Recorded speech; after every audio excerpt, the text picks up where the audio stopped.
नमस्कार दोस्तों, मेरा नाम है डॉक्टर ताहिर। मैं एक psychiatrist, de addiction expert, sexologist और काउंसलर हूं। मैं दिल्ली में कार्यरत हूं। दोस्तों, पुरुषों में बढ़ती सेक्स समस्या जैसे कि नपुंसकता, शीघ्र पतन, कामेच्छा की कमी, इन सब के चलते लोगों में सेक्स टैबलेट लेने का प्रचलन बढ़ता जा रहा है। पर दुर्भाग्य की बात है कि इन सेक्स टैबलेट को लेकर लोगों में काफी भ्रांतियां हैं, काफी मिथ्या धारणाएं हैं, काफी गलत फहमियां हैं। तो आज का ये वीडियो इन्हीं सेक्स टैबलेट से जुड़ी कुछ गलत धारणाओं के बारे में है कि किस प्रकार से हम सेक्स टैबलेट के बारे में जानकारी ले सकते हैं, किस प्रकार उन्हें सही तरीके से यूज कर सकते हैं। तो इस वीडियो को अंत तक देखें, इसे लाइक करें, शेयर करें और अगर चैनल पर नए हैं तो आप इस चैनल को सब्सक्राइब करें ताकि आने वाले समय में आपको मेंटल हेल्थ और सेक्सुअल हेल्थ के बारे में डिफरेंट वीडियोस टाइम टाइम पर मिलते रहें। तो दोस्तों, सेक्स टैबलेट को लेकर सबसे पहली जो भ्रांति है, जो सबसे पहली गलत धारणा लोगों की है, वो लोगों को लगता है कि सेक्स टैबलेट जो होती हैं एक स्विच की तरह काम करती हैं। जिस प्रकार लाइट का कोई स्विच होता है, हमने स्विच ऑन किया तो लाइट जल जाती है, वैसे ही उनको लगता है हमने सेक्स टैबलेट ली और हमारा पेनिस के अंदर इरेक्शन आ जाएगा, चाहे हम कोई और एक्टिविटी करें या ना करें। तो दोस्तों, ऐसा नहीं है। सेक्स टैबलेट लेने के बाद आपको सेक्सुअल थॉट्स के बारे में सोचना जरूरी है, सेक्सुअल फैंटेसी के बारे में सोचना जरूरी है, अपने पार्टनर के साथ कुछ रोमांटिक पलों को जीना जरूरी है, फोरप्ले करना जरूरी है। उसके बाद ही आपके पेनिस के अंदर तनाव आएगा। मान लीजिए आपने Viagra tablet 100 milligram high dose के ली, उसके बाद आप अपने पार्टनर के पास बैठे हैं लेकिन आप सेक्स से जुड़ी हुई बातें नहीं कर रहे हैं, कुछ रोमांटिक बातें नहीं कर रहे हैं, आप टीवी देख रहे हैं या फिर आप कुछ न्यूज़पेपर पढ़ रहे हैं या फिर आप नॉर्मल बातें कर रहे हैं, तो उस केस में आपके पेनिस में बिल्कुल भी इरेक्शन नहीं आएगा। आपको रोमांटिक पलों को जीना है, रोमांटिक बातें करनी है, फोर प्ले करना है, उसके बाद ही आपके अंदर तनाव आएगा पेनिस के अंदर। तो इसलिए आप जब भी सेक्स टैबलेट लें उसके बाद कम से कम 15-20 मिनट तक आप फोर प्ले करें, काम क्रीड़ा करें, उसके बाद आप सेक्स के लिए तैयार हों। तो दोस्तों, दूसरी भ्रांति है, लोगों को लगता है कि सेक्स टैबलेट के साइड इफेक्ट्स जो होते हैं काफी जानलेवा होते हैं। दोस्तों, सेक्स टैबलेट के जो साइड इफेक्ट्स होते हैं, कुछ साइड इफेक्ट्स ऐसे हैं जो जानलेवा हो सकते हैं, लेकिन कुछ खास मरीज जैसे कि कार्डियक पेशेंट हो या फिर क्रोनिक लिवर डिजीज के, क्रोनिक किडनी डिजीज के मरीज हों, उन लोगों के अंदर ये थोड़ा जानलेवा साबित हो सकता है। लेकिन नॉर्मल जो पेशेंट हैं, जो नॉर्मल हैं, जिनको कोई कार्डियक प्रॉब्लम नहीं है, हाइपरटेंशन नहीं है, जिनकी लिपिड प्रोफाइल वगैरह सब कुछ ठीक है, उन लोगों के अंदर सेक्स टैबलेट से ऐसी कोई ज्यादा प्रॉब्लम नहीं आती। एक नॉर्मल से साइड इफेक्ट होते हैं जैसे कि हेडेक रह सकता है, बॉडी एक रह सकता है, माइल्जिया रह सकता है, बैक एक रह सकता है और नेजल स्टफिनेस रह सकती है, यानी नाक एकदम ब्लॉक सा महसूस हो सकता है, चेहरे पर फ्लशिंग हो सकती है, ईयर्स के अंदर टिनाइटिस हो सकता है, रिंगिंग सेंसेशन हो सकता है, ब्लड विजन हो सकता है, आंखों में ब्लू विजन हो सकता है, पेट में आपके इंडाइजेशन हो सकता है, गैस्ट्राइटिस हो सकता है, डिस्पेप्सिया हो सकता है। तो इस प्रकार के नॉर्मल साइड इफेक्ट्स आते हैं। हाँ, कुछ लोगों के अंदर sudden I loss, sudden vision loss भी हो सकता है क्योंकि उनके अंदर नॉन आर्टेराइटिक एंटीरियर इस्मिक ऑप्टिक न्यूरोपैथी पाई जाती है, उसकी वजह से। और कुछ लोगों में हियरिंग लॉस के चांस भी देखे गए हैं, काफी रेयर केसेस के अंदर।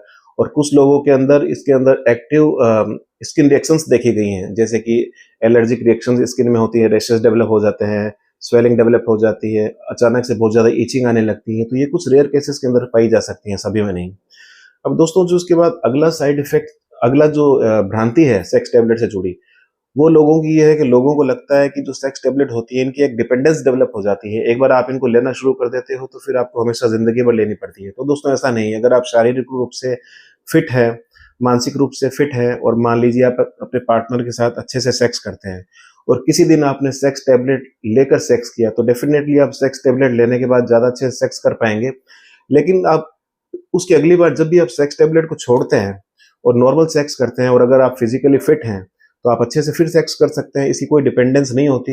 हाँ, कुछ लोगों में साइकोलॉजिकल डिपेंडेंस जरूर डेवलप हो सकती है। उसका मतलब ये होता है, मान लीजिए कोई इंसान वैसे तो नॉर्मल है शारीरिक रूप से, उसने अपने पार्टनर पर इंप्रेशन मारने के लिए सेक्स टैबलेट का सहारा लिया, तो उसने काफी अच्छा सेक्स किया, उसके पेनिस में तनाव काफी मजबूत आया, हार्ड आया और काफी समय तक रहा।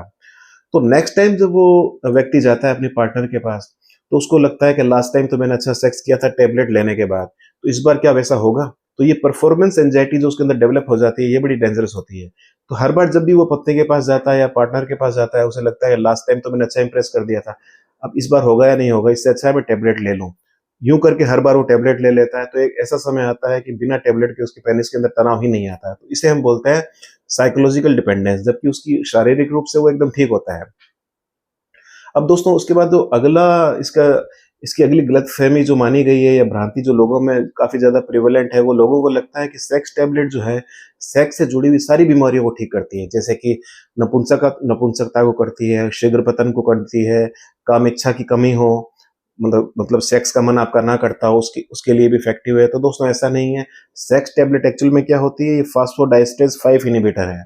यानी कि ये हमारे बॉडी के अंदर क्या करती है, जो नाइट्रिक ऑक्साइड होता है उसका लेवल बढ़ाती है, और नाइट्रिक ऑक्साइड का बढ़ा हुआ लेवल क्या करता है, हमारी लिंग की जो खून की नलियां होती है उसे चौड़ा करता है, जिससे उनमें खून का दौरा बढ़ता है और पेनिस में तनाव आता है।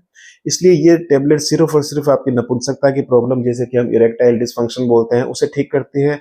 शीघ्र पतन में और कामेच्छा की कमी, इसके अंदर इसका कोई रोल नहीं है, उसके लिए हम दूसरी दवाइयां देते हैं। अब दोस्तों उसके बाद अगला जो भ्रांति लोगों के अंदर पाई जाती है, वो है लोगों को लगता है कि सेक्स टैबलेट लेने के बाद हार्ट अटैक आने के चांसेस होते हैं। तो दोस्तों अगर आप कार्डियक पेशेंट नहीं हैं, आपका बीपी नॉर्मल रहता है, आपको किसी प्रकार की कोई मेडिकल इलनेस नहीं है, और आप सेक्स टैबलेट को लेते हैं अपने डॉक्टर की सलाह के बाद, तो उसमें ऐसा कुछ भी नहीं है कि आपको हार्ट अटैक आएगा। क्योंकि सेक्स टैबलेट का काम, जैसा कि मैंने आपको बताया, ये खून की नलियों को चौड़ा करता है और खून के फ्लो को बढ़ाता है।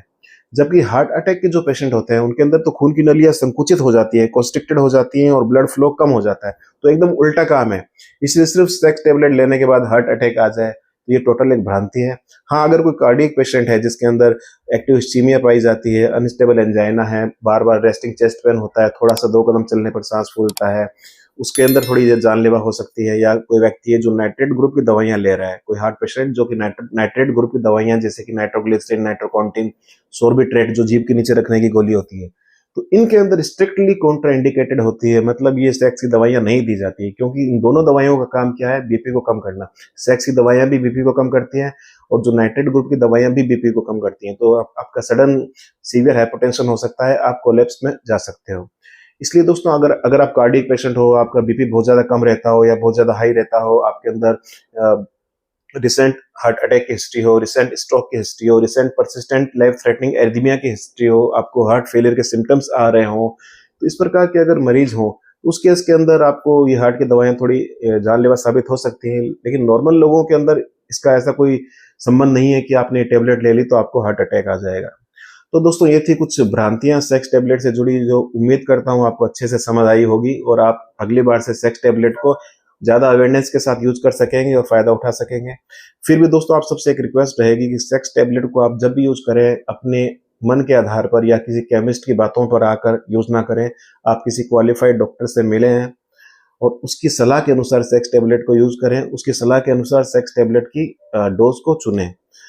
तो दोस्तों उम्मीद करता हूँ ये वीडियो आपको पसंद आया होगा, इसे आप लाइक और शेयर करेंगे और मेरे चैनल को सब्सक्राइब करेंगे। तो दोस्तों आज के लिए इतना ही, फिर मिलेंगे एक नए वीडियो के साथ, तब तक के लिए नमस्कार।